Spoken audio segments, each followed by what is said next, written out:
Hey you. Yeah, you there, sitting there molding into your chair. Perhaps waiting on a new zombie game? Step off! Step out! Shit! They jumping me! Well, I gotcha. Dead Island 2 has been out for just a couple of days. Not that long. Maybe you as a gamer are looking into buying Dead Island, and no worry, because I'm here to tell you if it's still worth $70 or even $30 if you want to walk to the nearest wasteland and buy it. Now, normally on my channel, I like to do older games and see if they're still good, not newer games to see if they are good. But with this expertise that I have in older games being so well made, I figured I could maybe apply this to a newer game and see if the downward slope of gaming is maybe taking a turn. Woo! Yeah, baby! So let's start getting into this review and get into some of the good stuff about the game. There's a lot of good stuffs. And just to get the obvious out of the way, graphics good, runs smooth. Next. And to complement these graphics, you have a really nice gore system, which makes it so much more satisfying to play the game, really. A lot of people have complaints about the gameplay being really grindy, but for me, it's more of a Left 4 Dead 2 kind of perspective. If you enjoy killing zombies and you enjoy the way you're able to do it in this game, then you're going to have a lot of fun. Which I did, obviously. And for me, the main selling point is just the fact that you can make someone that looks like this look like this. And that just adds to the factor of the zombies being fun to kill. I think that's why games like Left 4 Dead 2 have prospered and stayed so relevant throughout the years, is because the gameplay loop of it is just so enjoyable, much like the Halo games and the premise they were designed around, which is 5 to 10 seconds of fun that is recycled and is just fun enough to keep the player engaged. As well as the nice graphics, it all just pairs together nicely as a nice package.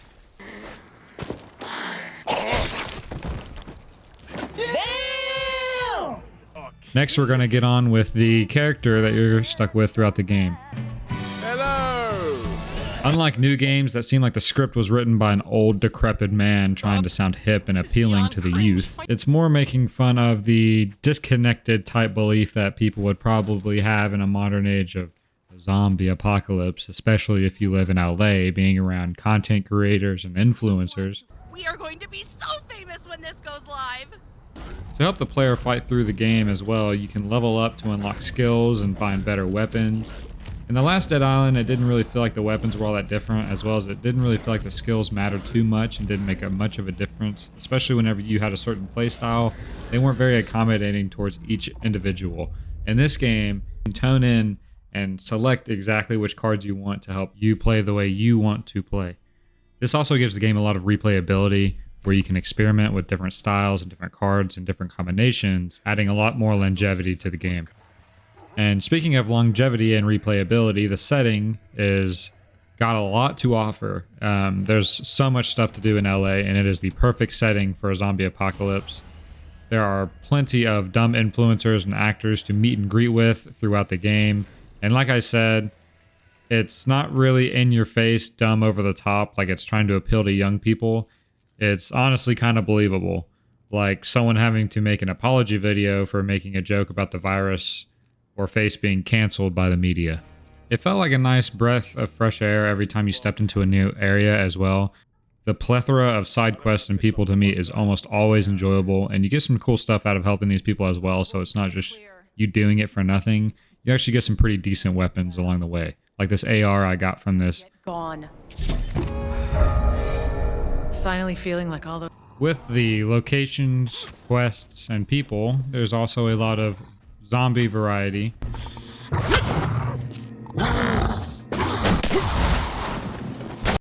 And depending on where you're at in the story, the game will slowly drip feed the player different variety types of zombies and different enemy types, really. And I appreciate this because I like the pacing. I don't feel like they're all thrown at you at once and you're overwhelmed. It's a nice change of pace every time that one's introduced. You have stuff all the way from the walker zombies who have a low health pool to the bigger zombies who have a large health pool and do a lot of damage and have a variety of moves that they can execute. Sometimes it gets a bit monotonous, but it's appreciated, and it kind of feels like a small boss fight every time you encounter one of the larger health pool zombies. Give me those puppy dog eyes. Mate, I am not taking you home. See? With these larger health pools being present, the cons of the game make themselves more apparent. The combat system isn't super innovative. It's more of just dodge, attack, but the skill cards add a bit of variety on how you want to go about fighting. The lack of different move sets and stuff you can do with your weapons that you have attached do add to the monotony a tiny bit, but when it comes to the skill cards, when it comes to dodging and how you want to get health back throughout the fight, that adds a bit of variety, but I'm not sure if it's enough to keep someone who wants to play the game in one sitting and beat it all in one sitting, unlike me where I took breaks and kind of went and played other games and stuff. It might start to feel a bit monotonous.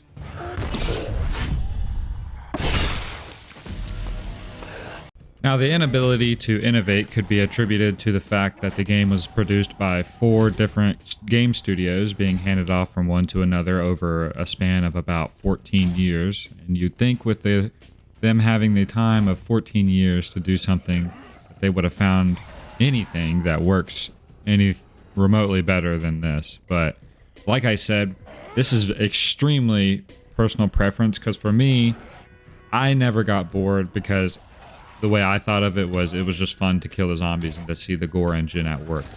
But if you're more into the gameplay and want to be super immersed into some crazy combat system like Dying Light 1 or 2, you're not really going to get that here.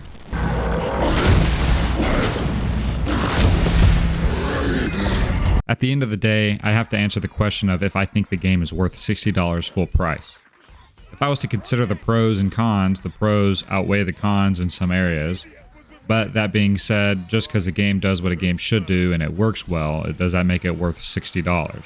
The game can be fun, but it can be grindy. The game can look good, but have a shallow story. The game is good, but it isn't worth full price. I'd wait till the game goes on sale and maybe even play it with some friends if you want. But if you're looking for a semi-cliche story that's been told before, but with a fun 5 to 10 second gameplay loop, then this is the game for you. If you want a story-driven, immersive experience with really thought-out combat, then this isn't for you. It boils down to personal preference and how serious you take your game's story and or gameplay loop. And if you're wondering still if the game is worth $60 full price, for me personally, I don't think so. I would love to grab it for a used price at a GameStop maybe, but for me, $60 is just a little too much for what you get here. There's a lot of replayability, and the game can be fun at times, but it can also be pretty fucking boring and monotonous. So, like I said, it's really up to personal preference on how you like your games. And that really concludes it, but sorry for the lack of uploads lately. I've just not been having as much time available to play games as I normally do.